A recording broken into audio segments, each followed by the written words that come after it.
Nationwide, we know that opioid deaths are now a leading cause of death. They're actually greater than car crashes and guns. In California, we know that over 2,000 people a year are dying from opioid overdoses. It's a growing epidemic. It's such a widespread problem, actually, that it's really prevalent in almost anyone you can think of. It's very pervasive. It's just burying your head in the sand to think that it can't happen to somebody in your family. There are opioid receptors in the brain, and some people are more susceptible to opioids than others. We need to recognize that it is a disease. We know that the longer someone is on opioids, the higher the chance that they're going to be addicted.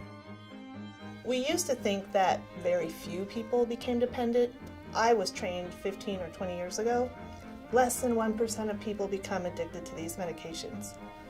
What we know now is that it's more like 1 in 4 people. 70% of opioid addictions happen because someone gets a prescription from somebody else. They don't always get it from a doctor. They get it from a family member or they get it from a friend, and it starts them on a bad trend. More information needs to be shared between doctors and patients need to be their own advocates for their health. They need to ask a lot of questions. The relationship with our patients really can carry us through to help people make really healthier choices and to really treat some of the difficult issues that patients are facing when they're living with chronic pain or when they're living with dependency.